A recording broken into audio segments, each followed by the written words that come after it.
अगर थोड़ा-सा दिमाग लगाया जाए तो हमारे घर के बहुत सारे ऐसे टास्क होते हैं जिनको हम बिना खर्चे, बिना मेहनत बहुत आसानी से निपटा सकते हैं और बहुत टाइम तक अपने घर को ऑर्गेनाइज़ करके रख सकते हैं।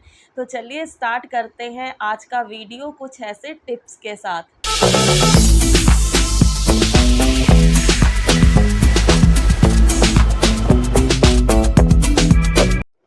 हर रोज़ मैं अपने घर के लिए प्लान करके रखती हूँ कुछ स्पेशल टास्क और ये स्पेशल टास्क टाइम टेकिंग तो होते हैं क्योंकि इसमें रहते हैं कुछ एरिया की क्लीनिंग, डीप क्लीनिंग भी होती है और किसी भी एरिया की अगर हम डीप क्लीनिंग करेंगे तो वो टाइम टेकिंग तो होगा ही। स्पेशल टास्क को स्टार्ट करने से पहले जो मेरे डेली हाउस चोर्स रहते हैं उनको मैं पूरी तरह से कंप्लीट कर लेती हूँ, फिर ही वो काम शुरू करती हूँ। अब इन कामों में बर्तनों को ऑर्गेनाइज़ करके रखना होता है, जो लंच और ब्रेकफ़ास्ट वग़ैरह बनाना होता है वो सब बना के रख लेती हूँ, ताकि जो भी मैंने आज के लिए काम डिसाइड किया है उसको मैं आराम से कर सकूँ। और कल रात को आई थी सब्जियां, तो रात में तो उनको अच्छे से साफ़ कर नहीं पाई, बट मैंने सब्जियों को भिगा करके ऐसे पानी में रख दिया था। अब रात भर में देखिए इनकी मिट्टी वगैरह ना अच्छे से निकल गई है। अब इनको छानना है, एक बार नॉर्मल वाटर से वॉश कर लूँगी, देन एयर ड्राई करके फ्रिज में रख दूँगी। तो सब्जियों को आप इस तरह से भी धो सकते हैं। कभी अगर धोने का टाइम ना मिला तो पानी में भिगा के छोड़ दीजिए। 15-20 मिनट के बाद भी आप धोएँगे ना तो बहुत आसानी से सब्जियां साफ़ हो जाती हैं। और जब भी मैं किचन में काम करती हूँ, कोशिश करती हूँ कि किचन को हाथ के हाथ साफ़ करके रख लूँ, ताकि मुझे बाद में एक्स्ट्रा एफ़र्ट्स ना लगाने पड़े। गर्मी बहुत ज़्यादा पड़ रही है और किचन में काम करना तो बहुत ही मुश्किल होता है, क्योंकि किचन में फ़ैन का प्रोविज़न तो होता नहीं है। तो इस गर्मी से निजात पाने के लिए मैंने आज यूज़ किया है टेबल फ़ैन, और जहाँ-जहाँ पे भी हवा फ़ैन से कम आती है वहाँ-वहाँ पे मैं इसको लेके गई और टेबल फ़ैन चला के काम किया। रियली में बहुत ज़्यादा अच्छा लगा, ऐसा लगा ही नहीं कि गर्मी लग रही है। और आज के स्पेशल टास्क में है शू रैक की क्लीनिंग करना, जो कि काफ़ी टाइम से ऑर्गेनाइजेशन यहाँ पे नहीं हुआ है और आप देख सकते हैं कि इसकी हालत क्या है। कुछ स्पेशल टिप्स ट्रिक्स यूज़ करूँगी और कुछ सस्ती चीज़ें भी बताऊँगी कि क्या यूज़ करके आप अपने शू रैक को बहुत ही ऑर्गेनाइज और क्लीन कर सकते हैं। शू रैक को अच्छे से क्लीन कर लिया है मैंने, और लास्ट 2 डेज़ पहले हम लोग ग्रॉसरी लेके आए थे, तो उसके साथ ऐसा प्लास्टिक का बैग मिला था। अब इस बैग को या तो हम फ़ोल्ड करके कहीं रख देते या तो फेंक देते। तो मैंने सोचा कि क्यों ना इस बैग को कट करके शू रैक के लिए लाइनर बना लिया जाए, जो कि बहुत अच्छे से बन भी गया और जैसा मैंने सोचा था उससे बहुत ही ज़्यादा अच्छा रिज़ल्ट आया। आप लोगों के घर में भी ऐसे बैग्स आते रहते हैं जिसमें सामान ग्रॉसरी वगैरह आती रहती है, तो उसको आप लोग यूज़ कर सकते हैं। चावल के प्लास्टिक की थैलियों को भी यूज़ कर सकते हैं, बहुत अच्छे से उसका लाइनर बन जाता है। लाइनर को फिक्स करने के लिए मैंने सेलो टेप का यूज़ किया है, डबल साइडेड टेप भी आप यूज़ कर सकते हैं। और फ़ैन की हवा तो वाह क्या ही बात है, काम करने में मेरी एनर्जी बढ़ा रही है। सारे शूज़ को मैंने ऑर्गेनाइज़ करके क्लीन करके रख दिया है, और ये अलग से एक बास्केट यूज़ कर रही हूँ जिसमें शू ब्रशेस और पॉलिश वगैरह इसमें ऑर्गेनाइज़ करके रख। हमारे पास बहुत सारे फुटवियर्स ऐसे होते हैं जो कि पार्टी वियर्स होते हैं, सिमरी लुक के होते हैं, जिनको हम बहुत कम पहनते हैं। तो इनको मैं ऑर्गेनाइज़ करके रखती हूँ एक बॉक्स के अंदर। ये शू बॉक्स ही है एक्चुअली में, तो बॉक्स के अंदर रखने से इनकी चमक बनी रहती है। साथ में ये विंटर वियर्स के जो फुटवियर्स हैं हमारे घर में पहनने वाले स्लीपर्स, इनको मैं एक पैकेट में ऐसे करके रख दूँगी। अब तो ये काम आएँगे 3 से 4 महीने बाद, बट मैंने देखा कि ऐसा लग रहा था कि जैसे ये पॉलीथीन से निकल जाएंगे, तो मैंने सेलो टेप की हेल्प से पॉलीथीन को अच्छे से फिक्स कर दिया। अब देखिए ये बहुत अच्छे से ऑर्गेनाइज हो गए। एक और कार्डबोर्ड का बॉक्स है, शू बॉक्स में मैंने रख रखा है अपने बेटे की छोटी छोटी स्लीपर्स। ये एक्चुअली में उसके 1 ईयर्स 2 ईयर्स ऐसे स्लीपर्स हैं, जब वो इतना छोटा था। मैं उसके स्लीपर्स फेंकती नहीं हूँ, रख लेती हूँ, जब भी वो देखता है ना बहुत ज़्यादा खुश होता है। शूज़ को रखने के लिए ऐसे क्लॉथ बैग्स भी बहुत ज़्यादा काम में आते हैं। ये देखिए मेरे पास एक क्लॉथ बैग है जिसमें मैं रखूँगी अपने ये बूट्स। ये एक्चुअली में वेलवेट फिनिश के हैं, बहुत जल्दी गंदे हो जाते हैं और ये बूट्स हैं 7 साल पुराने। जी हाँ, इसको मैंने ना अच्छे से सँभाल के ऐसे ही रखा है तो 7 साल में भी ये ख़राब नहीं हुए हैं, एकदम नए जैसे दिखते हैं। और ये मेरा पूरा शू रैक हो गया है ऑर्गेनाइज़। देखिए लाइनिंग लगा देने से इसका लुक कितना चेंज हो गया है, कितना नीट और क्लीन दिखाई दे रहा है। साथ ही में कुछ चीज़ें ऐसी थी जिनको डिस्कार्ड करना था, कुछ जूते ऐसे थे जो कि फटे नहीं थे बट हाँ, अब हम लोग पहनते नहीं थी। मेरी कुछ सैंडल्स भी ऐसी थी जिनको अब मैं पहनती नहीं हूँ, तो ऐसी चीज़ों को घर पे इकट्ठा करके रखने से अच्छा है कि हम किसी को डोनेट कर दें, किसी के काम आ जाए। तो ऐसी सारी चीज़ों को एक मैंने बैग में रख लिया है और इसको मैं रख दूँगी। जिस दिन भी अब मैं कहीं बाहर निकलूँगी, कहीं पे डोनेट कर दूँगी, जिससे ये किसी न किसी के काम तो आ ही जाएँगे।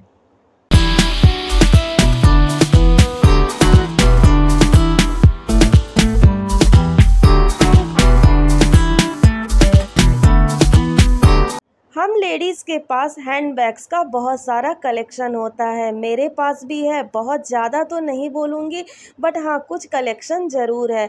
बट अगर हम अपने महंगे-महंगे हैंडबैग्स को अच्छे से मेंटेन करके नहीं रखते हैं तो उनका शेप ख़राब हो जाता है। फिर हमारे हैंडबैग्स कितने भी महंगे हों वो देखने में अच्छे नहीं लगते। तो आइए कुछ टिप्स एंड ट्रिक्स शेयर करती हूँ यहाँ पे भी, जिससे आपके हैंडबैग्स का शेप बिल्कुल नहीं ख़राब होगा, वो हमेशा शेप में रहेंगे, अच्छे दिखेंगे।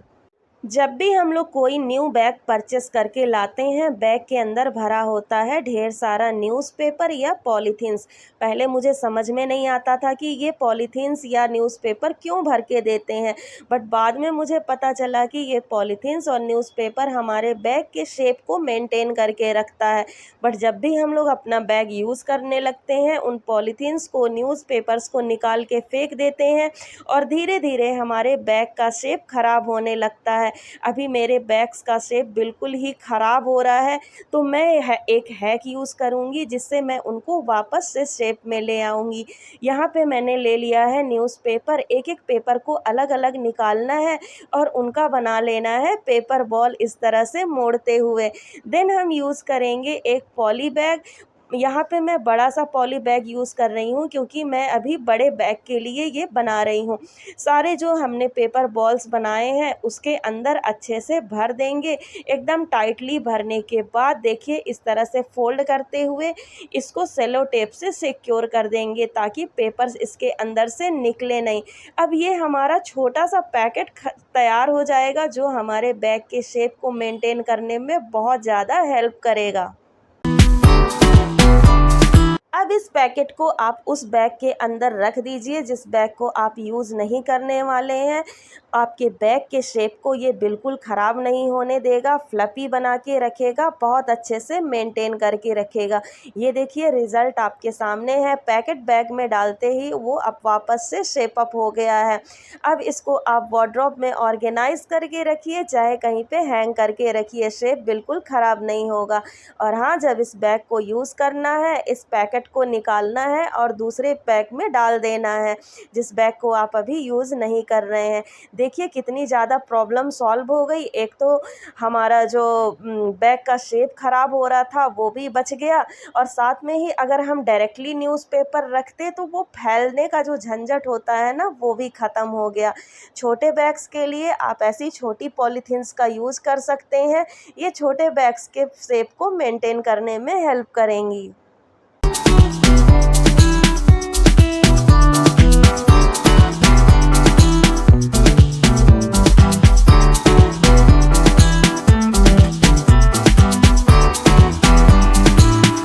हमारे घर में बच्चों के भी बहुत सारे बैग्स होते हैं और मेरे घर पे तो कम से कम 6-7 बैग्स हैं। कुछ तो मैंने बेड बॉक्स में रख रखे हैं बट कुछ बैग्स हैं जो मेरा बेटा कहीं जाता है तो यूज़ करता है।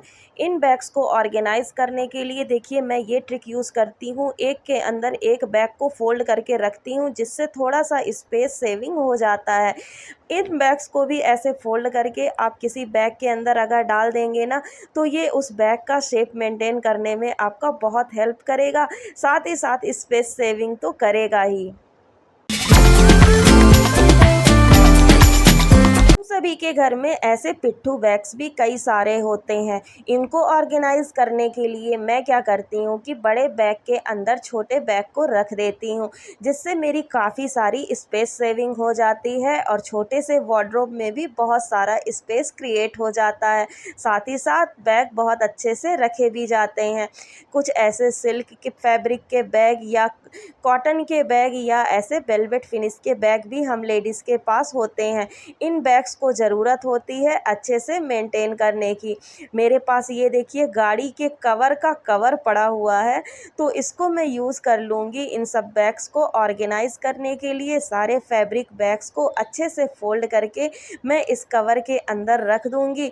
बहुत अच्छे से ये सब ऑर्गेनाइज़ हो गए थे और स्पेस भी कम लगा, क्योंकि एक ही कवर में सारे बैग्स आ गए थे। साथ ही साथ अब ये देखिए प्लास्टिक का कवर बना हुआ है, तो ये गंदे भी नहीं होंगे, बहुत अच्छे से ये मेंटेन हो जाएंगे।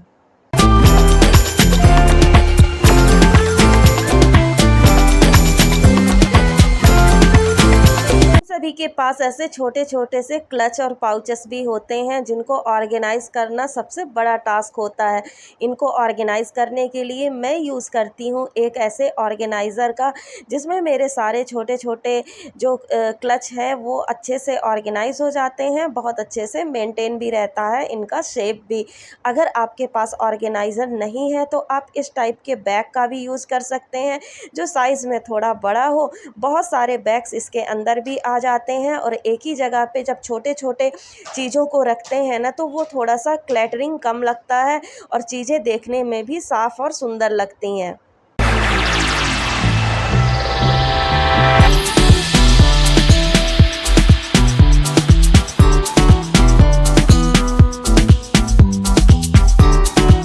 होम मेकर्स घर के कामों को इतना ज़्यादा तवज्जुह देते हैं कि अपनी सेल्फ केयर करना भूल ही जाते हैं। और जब मॉनसून का सीज़न होता है तो हमारा हेयर फॉल बहुत ज़्यादा होता है, क्योंकि इस सीज़न में पसीना होता है और हमारे बाल हमेशा गीले रहते हैं, जिससे हमारा हेयर फॉल बढ़ जाता है। फिर चाहे हम जितना भी अच्छा कंडीशनर यूज़ कर लें, शैम्पू यूज़ कर लें, उसका कोई फ़ायदा नहीं होता। इसके लिए ज़रूरी है कि हम टाइम टाइम पे अपने बालों को खोल कर एयर ड्राई उसको करते रहें, जिससे हेयर फॉल बहुत ही ज़्यादा कम हो जाएगा। यूज़ करके देखिएगा, ये ट्रिक ज़रूर आपके हेयर फॉल पे फ़र्क पड़ेगा।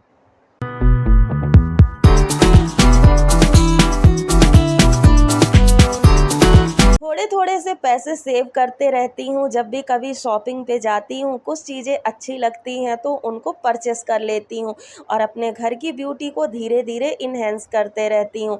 कुछ चीज़ें अभी रिसेंटली लास्ट डे लेके आई हूँ। ये कुल्हड़ है जो मुझे बहुत अच्छे लग रहे थे, ज़्यादा महंगे तो हैं नहीं, 20 रुपीज़ के कुल्हड़ हैं।